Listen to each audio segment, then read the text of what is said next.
saying earlier about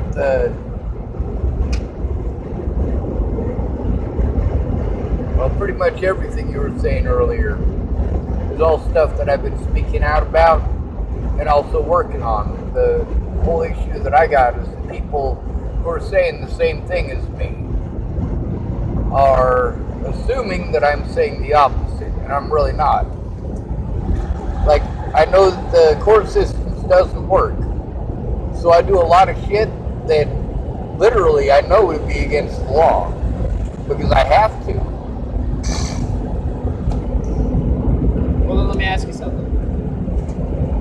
If you believe what I believe, yeah, you do, all right, we agree.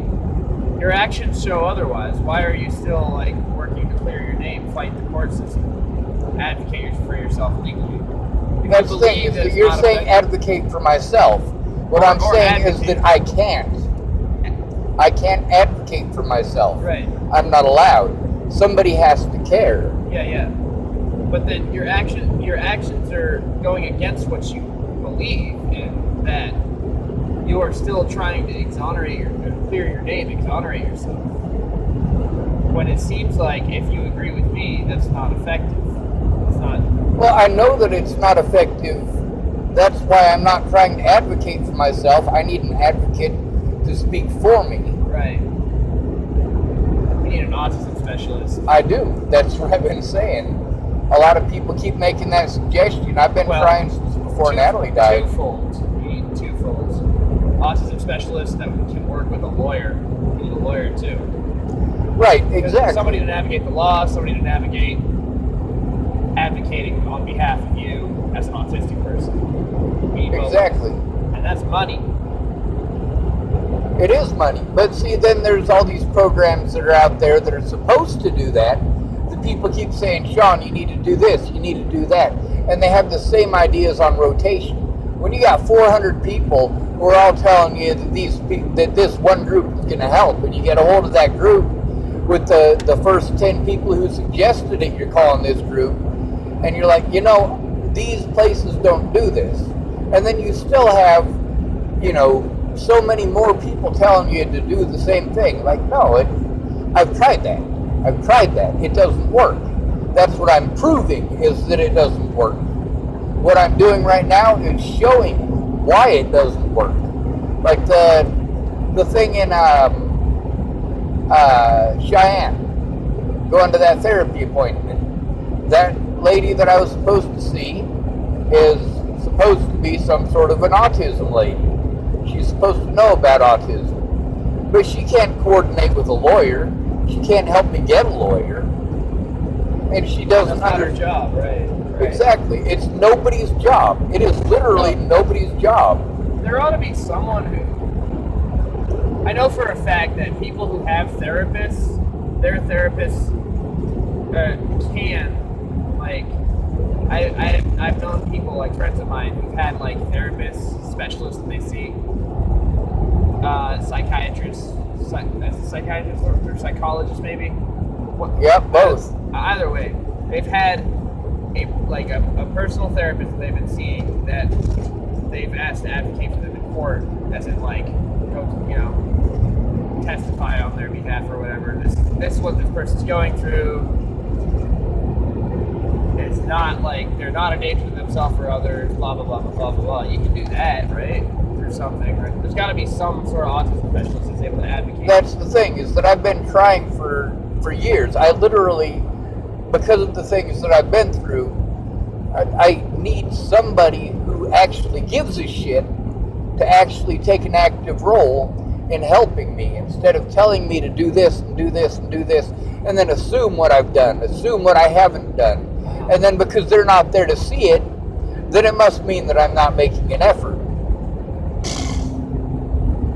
I mean, I've it's literally... It's not fair to expect people to not have questions or to not have suggestions. Well, that's the thing, is that I need one person to take the time to learn it, instead of 300 weekend warriors who want to keep on making suggestions, right, and not look at the evidence. But even if you find that one person, it's still not fair to expect them to not have questions or suggestions. Well, I don't expect them to not have questions. As they're going through the process of learning your situation. I don't expect them to have suggestions for you. And they I might don't be expect them to not have questions, and I don't expect them to not have suggestions. What I expect them to do is find out the situation before making suggestions. And as far as questions go, if they're busy asking questions, then it affects their ability to understand it, because there's a timeline, and that timeline is the part that needs to be understood.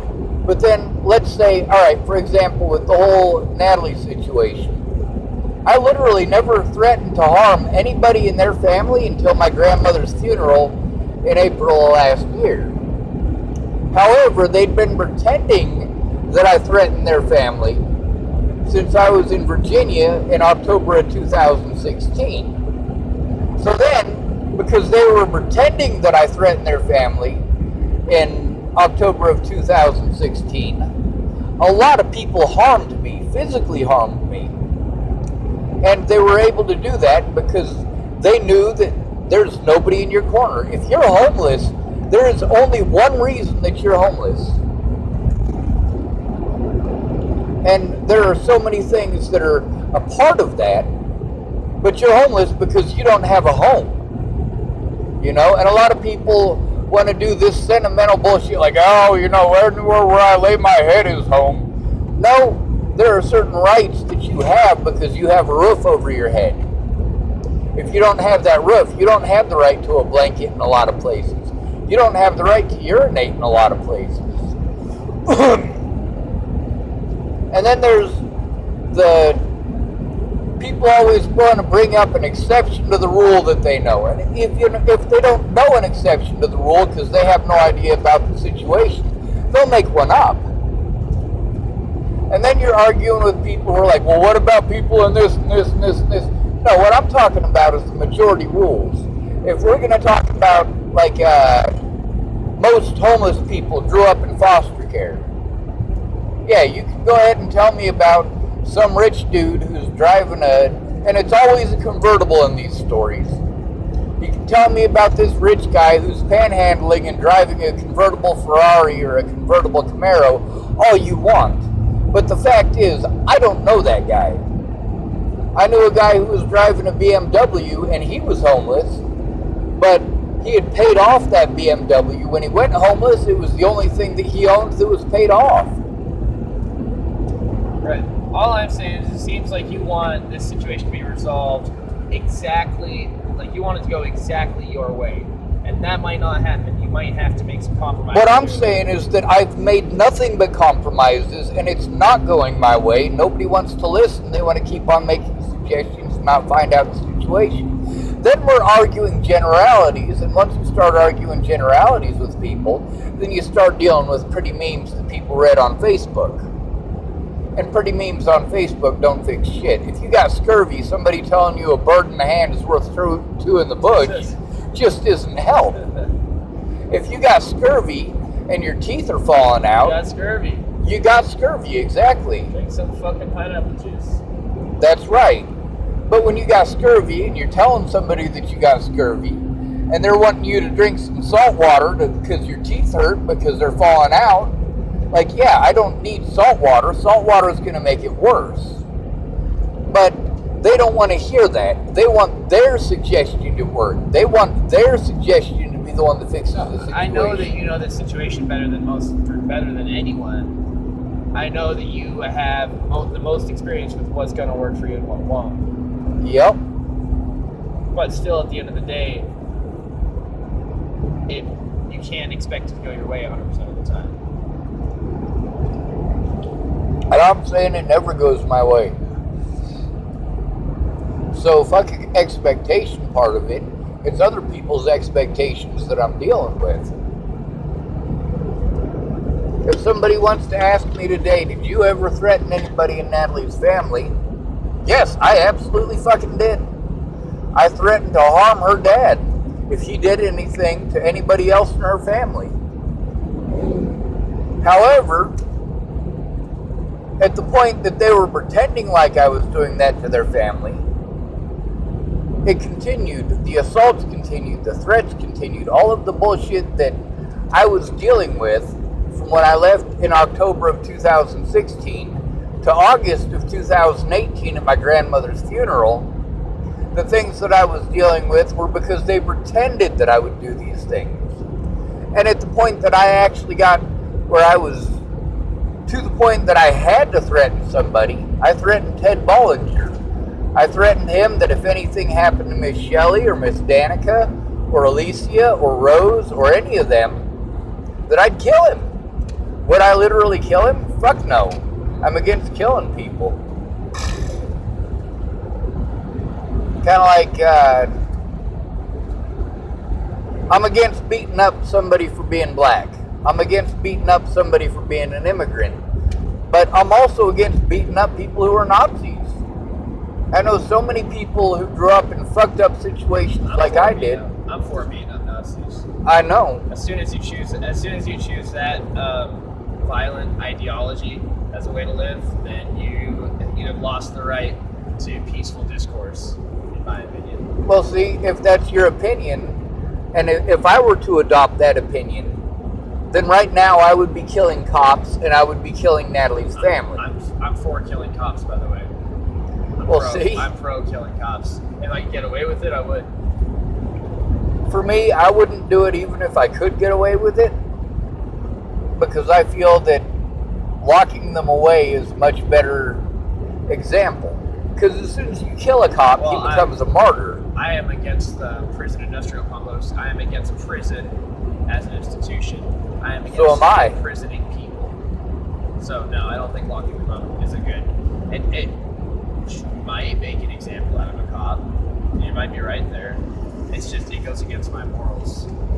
Well, it goes against mine too. But the point is cruel and unusual in my opinion. The point is the equality of it. I'm actually not for punishing people. If you mess up, like if you do something bad that like doesn't jive with people,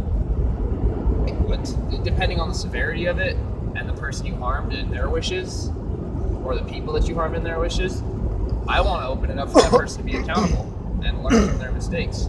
If you harm someone, if that person is okay with you, like continuing to, be a part of our community, then I will give you a chance to hold yourself accountable, learn from your mistakes, don't do it again. That's how I believe justice should work. Justice should be restorative, not corporal.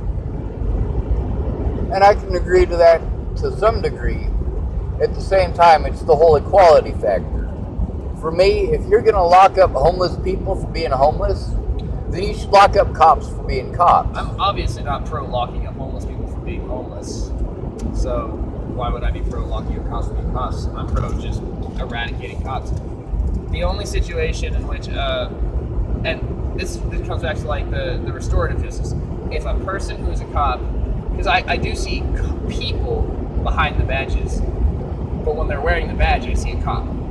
If a person who is a cop decides to renounce the badge, put down the gun, and actively work to restore the damage that they've done, to make amends to the people that they harmed by being police officers, that person is now my friend.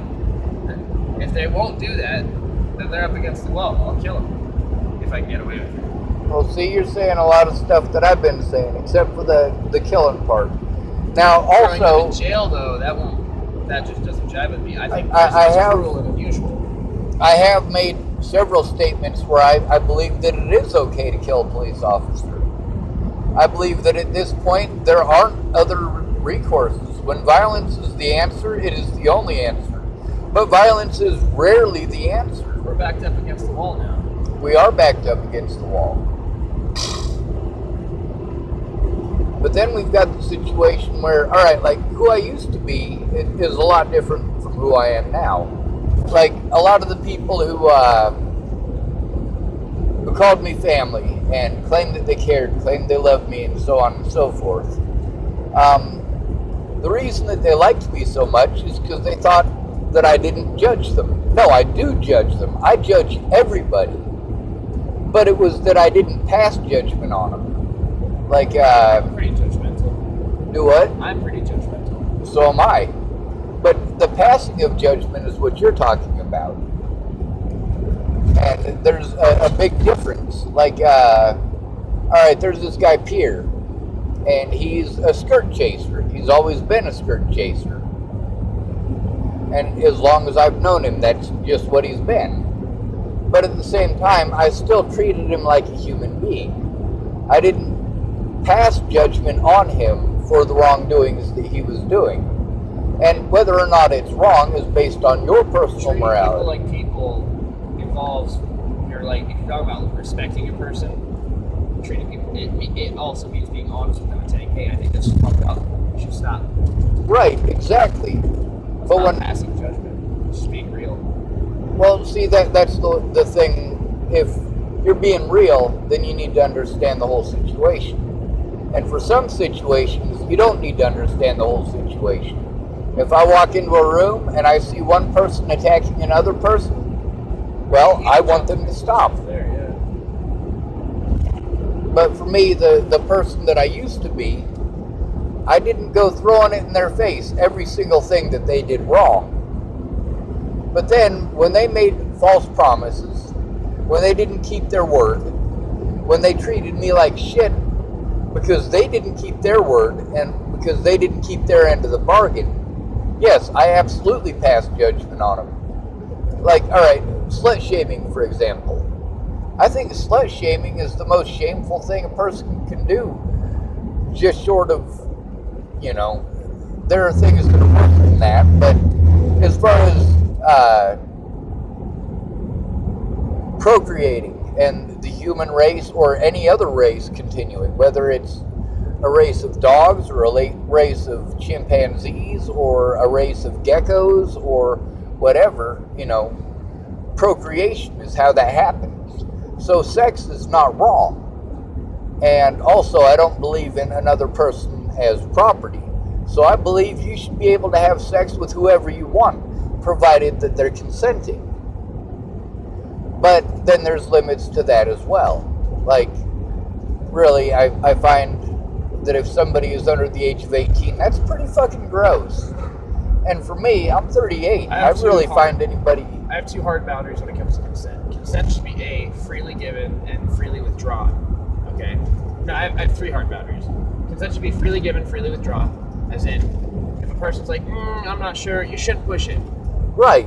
And if a person's like, hey, I want to stop, you should fucking stop. Yep, exactly. The second hardline boundary I have is alcohol and sex shouldn't ever really mix. Or we agree on that. Most intoxicating substances and sex shouldn't ever really mix. But if they do, be extra careful about consent. If you are drinking and you are having sex, I'm not going to tell you not to. I think you shouldn't, but I'm not going to tell you not to.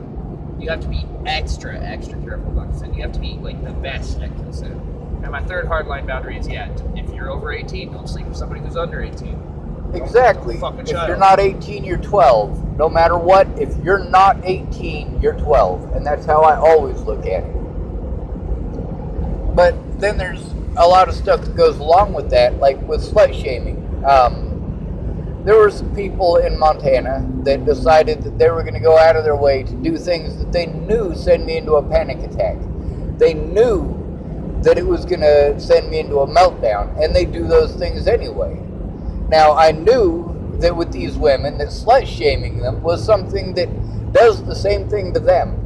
So, as a matter of equality, I slut shamed them. Am I against slut shaming? Yes. But I'm not against equality. I feel that if you are going to do something mean and terrible and horrible to somebody, and they're not allowed to defend themselves, then they should be allowed to do the same thing to you. I believe that the punishment should fit the crime. Now, if you're willing to stop the crime or admit that you've done wrong, that's okay. You're back to punishment. But that's right, we are back to punishment.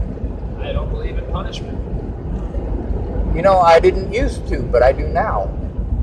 When you're talking about killing a police officer, that is punishment. No, it's more of a solution to a problem. Adolf Hitler had the same solution. Yeah, don't compare me to Hitler, please. I'm not comparing you to Hitler, I'm comparing the ideology. Nah, it's not the same. For me, I'm For a me, Russian. it's self-defense. Killing a cop is self-defense. For Hitler, killing the people that he killed was... Genocide? Genocidal. Not the same. Well, as far as self-defense goes, if somebody's not assaulting me, I don't have a reason to defend myself. Yeah, but the cops are actively assaulting me and the people I care about on a daily basis. Myself as well. They've killed, literally, between bad laws, bad law enforcement, and bad enforcement of the laws. I've lost over 300 friends in 10 years. So all I'm saying is self-defense. If on a daily basis the cops are fucking with me and the people I care about, getting rid of the cops is self-defense. It's not to punish the cop. I could care less. Yes, I see cops behind the badge as a people, as a person. But when you wear that uniform, you're a cop.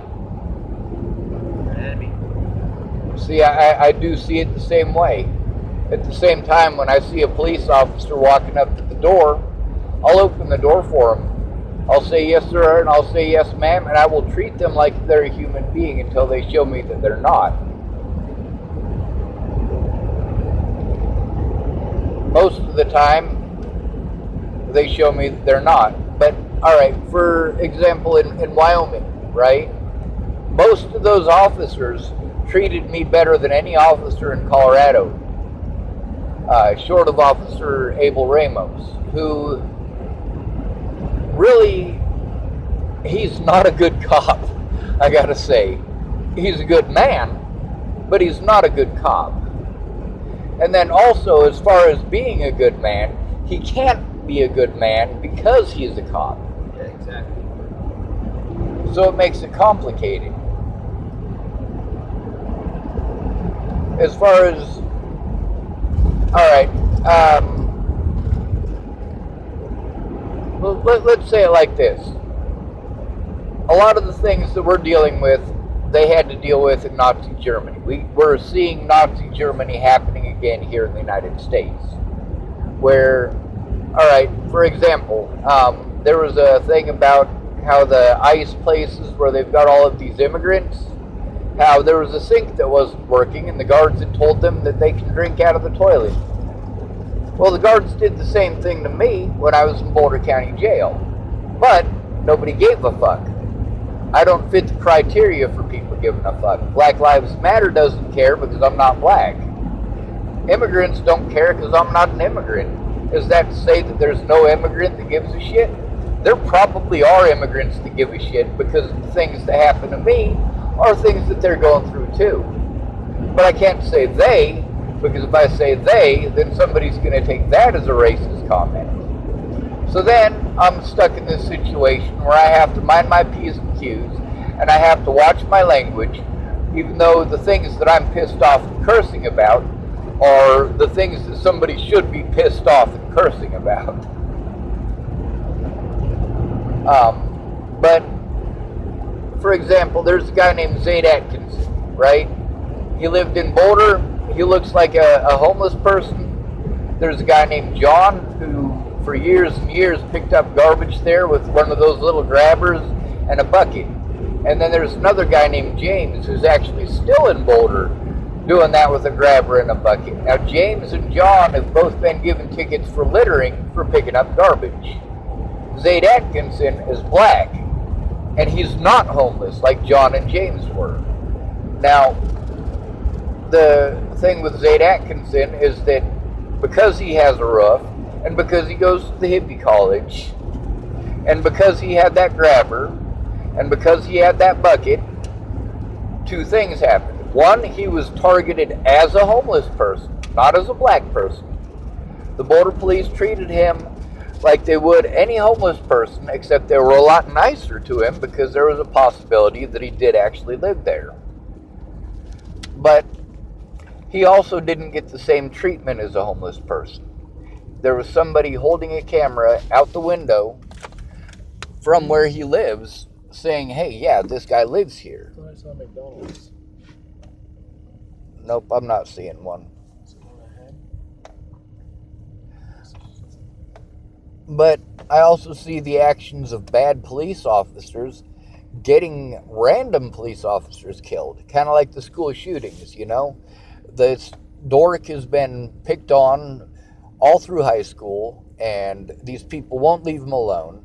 And he's tried going to the proper authorities, and they don't do shit. Actually, that's not what most school shooters have been. Actually, if you look at them, their profiles, It's most school shooters. it's medications in most cases. I've actually had to dispel this argument a lot. Most school shooters weren't alienated loners. They were active, fucking misogynistic racists that most of the rest of the school just didn't fuck with. They weren't alienated because they were like weird. They were alienated because they were fucking assholes.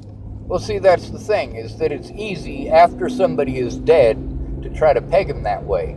But then you don't look at the whole situation that put them in that situation to begin with. Most of the black people I know that are racist, there's a reason they're racist. Most of the white people that I know that are racist, there's a reason they're racist. Gotta be the fear that. And I'm against both forms of racism. But what I'm saying about school shooters has nothing to do with any of that. What I'm saying is that the school shooter goes in there, and he's got a specific list of targets that he wants to shoot, and I don't know. The problem is that once he gets in there, I can try. Once he gets into the school, the 7 people that he's in there wanting to shoot don't line themselves up. And now he's freaking out. You know, he's in a situation where he's already in the situation. He's already got the gun out, and there are people screaming and shouting and hooting and hollering. And then we try to peg them all as undesirables by society after what we push them into. Like the situation that I've been in. People want to peg me as a racist. They want to peg me as a sexist. They want to peg me as all sorts of stuff that I'm not, because it makes it okay in their mind. It makes it okay that these things were done to me. It makes it okay. It justifies their hatred. It don't matter to me.